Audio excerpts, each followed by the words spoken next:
کہ سن لیجئے اللہ اس بچے کے دل میں یہ بات ڈال دے گا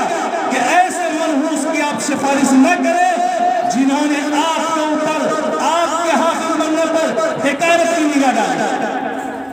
آپ کی تحقیر کی تھی۔ اس لیے چوکنا رہے وہ مائیں اور وہ بہنیں اور وہ بیرامان جو ان بچوں کو جو حافظ قرآن بنتے ہیں ان کو اوپر نیچی نگاہ ڈالتے ہیں۔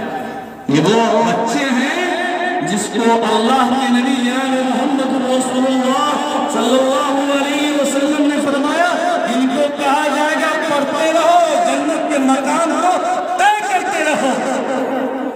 بس شرط یہ ہے کہ اپنی عظمت کو یا اپنے تقدس کو دل میں لے اور اپنے شان کو باقی رکھیں۔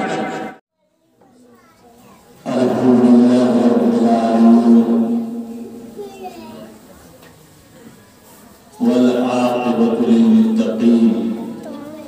والصلاة والسلام على رسوله النبي الكريم قال النبي صلى الله عليه وسلم خيركم من تعلم القرآن وعلمه وقال أشراف أمتي أهل القرآن وكما قال عليه الصلاة والسلام کتابوں میں جو افضل ہے اسے قرآن کہتے ہیں،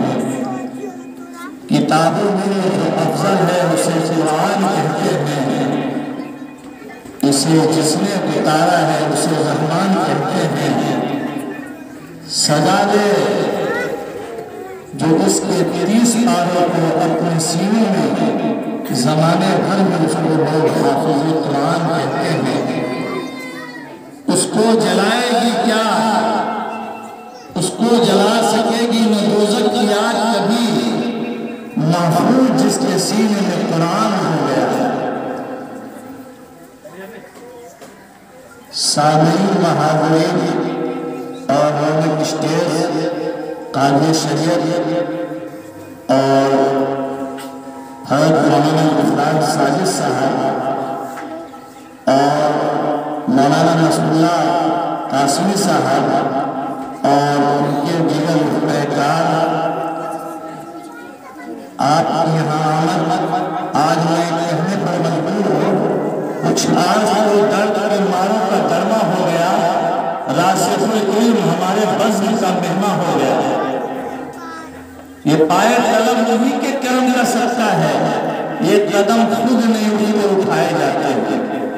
یہ نشش اور یہ مجلس کا انعقاد تکمیل حفظ کے عنوان سے ہوا ہے۔ قرآن کریم کا حفظ اپنے اندر ایک خاص مقام رکھتا ہے۔ یاد رکھیے گا اللہ کے نبی خود حافظ قرآن تھے۔ جب کوئی بچہ یا چچا یا بڑے یا چھوٹے، ماں یا بہن جب حافظ اور حافظہ بنتے ہیں تو اس کا ایک خاص تعلق اور اس کا ایک خاص لگاؤ اور اس کا ایک خاص رشتہ جناب محمد رسول اللہ کے قلب اطہر سے جڑ جاتا ہے۔ مناسبت کی اور بھی بڑی شکلیں ہیں، لیکن حافظ قرآن کا اس وقت جس دن ان کے حفظ کی تکمیل ہوتی ہے، جناب محمد رسول اللہ صلی اللہ علیہ وسلم کے قلب اطہر سے جڑ جاتا ہے۔ اللہ کے نبی جناب محمد رسول اللہ کی بالکل ٹھوس اور بالکل جس کے راوی مستحکم ہے، سب کہیں عادل ہے، تمام صفات کی جامع ہے، اس کے اندر اس حدیث کے اندر ہے کہ یہ جو بچے ہیں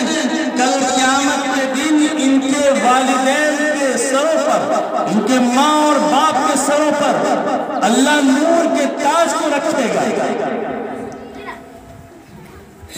یہ بچے کہیں گے کہ محنت تو ہم نے کی ہے، دال روٹی ہم نے کھائی ہے، صبح اور شام نوازش استاد کی ہمارے اوپر ہوتی تھی، اور یہ تاج مل کے میرے والدین پر۔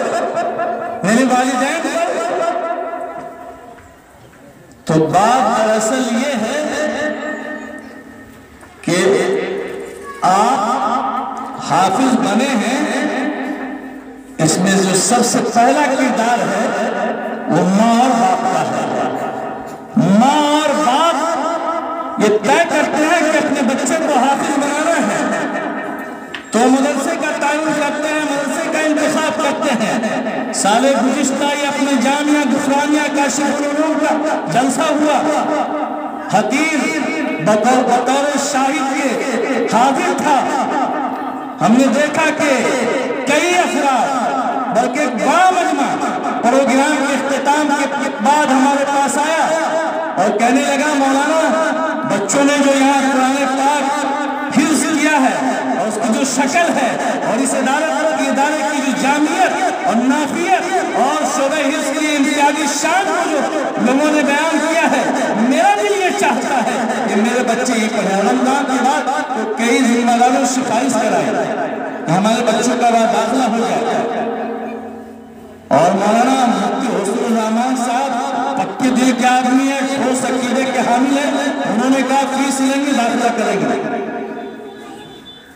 الحمدللہ یہ بچوں کی بڑی تعداد ہے۔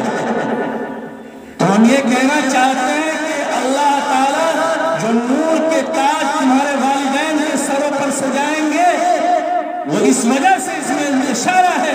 کہ سب سے پہلے بنیاد تو انہوں نے ڈالی ہے، انہوں نے اپنے دل کے ارادے کو خالص کیا ہے۔ اس اخلاص کی برکت سے آپ کے والدین کو کل قیامت کے دن نور کے تاج پہنائے جائیں گے۔ اللہ تعالیٰ آپ کو یہ حق دے گا کہ آپ اپنے خاندان کے 10 ان افراد کو جن کے اوپر جہنم واجب ہے، آپ اس کو جنت میں لے جائیں۔ ہم نے سنا ہے اپنے اکابر سے، اپنے شیخ سے سنا ہے، علامہ قمرزمہ الہ آبادی دامت برکاتہم سے سنا ہے کہ اللہ ان کے حساب و کتاب کو بند کر دے گا جس کی یہ بچے سفارش کریں گے۔ اور وہیں سنا ہے کہ حضرت نے کہا کہ شارحین حدیث نے یہ بتایا ہے کہ خاندان کا کوئی بدقسمت آدمی، خاندان کا کوئی بدقسمت آدمی اس بچے کے حافظ قرآن بننے پر اگر تحقیر کی نگاہ ڈالی، مذاق اڑایا، کھائے گا کہاں سے، کمائے گا کیا اور کیا کرے گا یہ حافظ قرآن بن گیا، تو حضرت نے فرمایا بہت وضاحت کے ساتھ، حضرت نے فرمایا تھا خلیل آباد کے ایک اجلاس میں کہ سن لیجئے، اللہ اس بچے کے دل میں یہ بات ڈال دے گا کہ ایسے منحوس کی آپ سفارش نہ کریں جنہوں نے آپ کے اوپر، آپ کے حافظ بننے پر حکایت کی نگاہ ڈالی، آپ کی تحقیر کی۔ اس لیے چوکنا رہے وہ مائیں اور وہ بہنیں اور وہ بیراغان جو ان بچوں کو جو حافظ قرآن بنتے ہیں ان کے اوپر نیچی نگاہ ڈالتے ہیں۔ یہ وہ بچے ہیں جس کو اللہ کے نبی جناب محمد رسول اللہ صلی اللہ علیہ وسلم نے فرمایا ان کو کہا جائے گا پڑھتے رہو، جنت کے مقام کو طے کرتے رہو، بس شرط یہ ہے کہ اپنی عظمت کو یا اپنے تقدس کو دل میں لیں اور اپنے شان کو باقی رکھیں، اپنا طلوع امتیاز قائم رکھیں کہ ہم حافظ قرآن ہیں، ہم حافظ قرآن ہیں۔ اللہ کا وہ کلام، اللہ کی پیارے نبی کی حدیث ہے،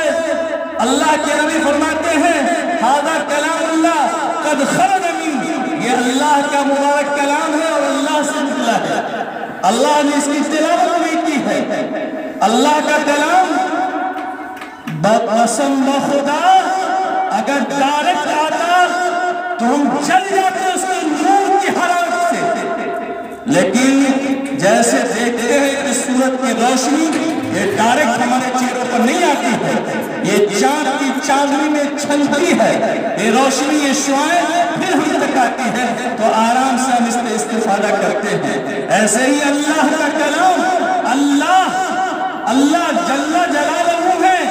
اللہ کا کلام جلال لیے ہوا ہے، اللہ نے اپنے کلام کو ڈائریکٹ ہم تک نہیں بھیجا بلکہ واسطہ بنایا عظیم المرتبہ شخصیت کائنات کی جناب محمد رسول اللہ کو، اور قلب محمدی نے اس کلام کے نظر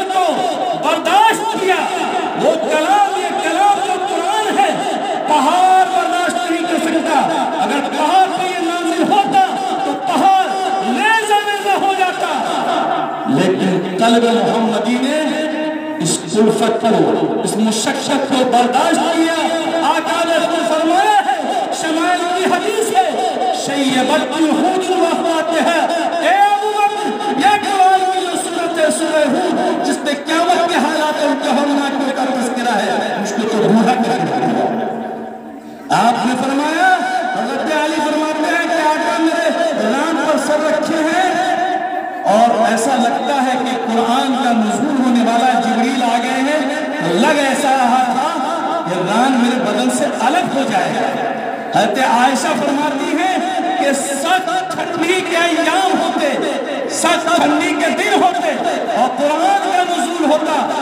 قرآن کا نزول ہوتا تو آقا پسینے میں شرابور ہو جاتے، آقا پسینے میں شرابور ہو جاتے۔ تو میرے بھائیوں، میرے بزرگوں، میرے دوستوں، یہ قرآن اللہ کا کلام ہے۔ قلب محمدی نے جمال محمدی کی وجہ سے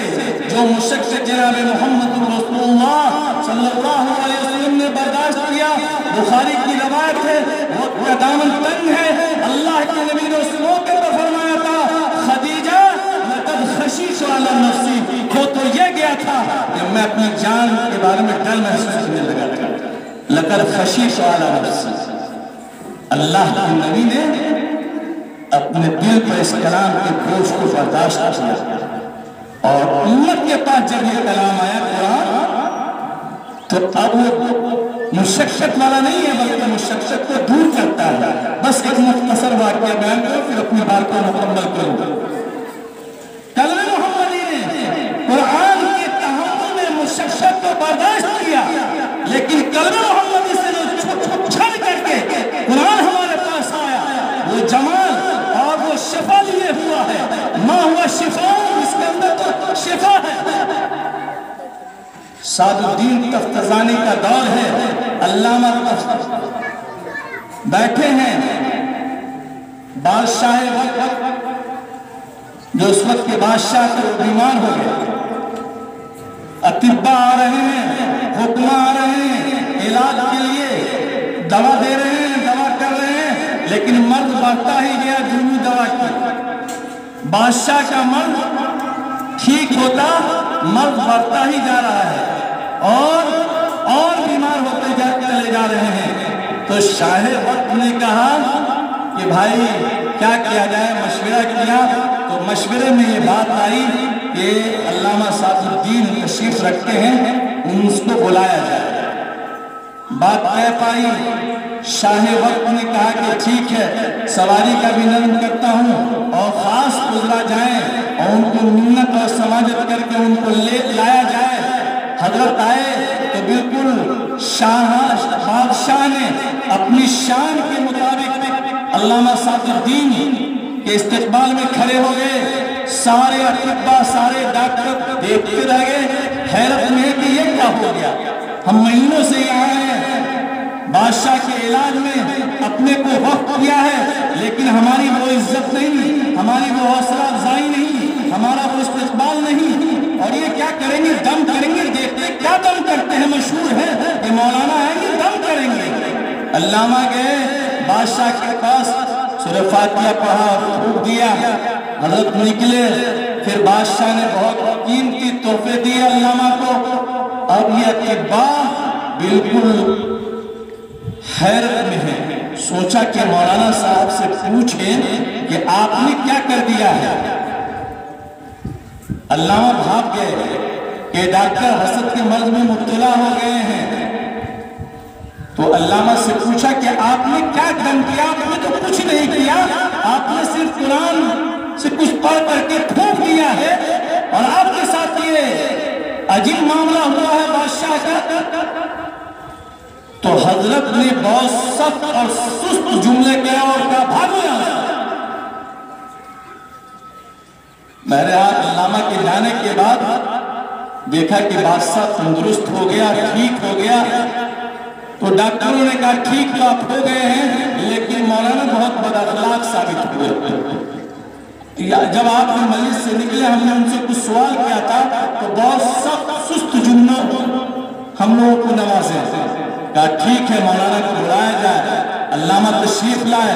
مولانا سے کہا گیا کہ مولانا الحمدللہ اللہ نے فائدہ دیا، لیکن آپ نے ان بادشاہوں کے ان ڈاکٹروں کے ساتھ جو بادشاہ کے لیے یہاں سے مہینوں سے یہاں بیٹھے ہیں اور بادشاہ کے لیے ہر قسم کی محنت کر رہے ہیں اور اپنے آپ کو وقف کر رکھا ہے، آپ نے ان کے ساتھ ایسا سلوک کیوں کیا؟ تو کہا میں نے کوئی سلوک نہیں کیا ہے، انہوں نے جو سوال کیا اسی کا جواب دیا ہے۔ انہوں نے سوال کیا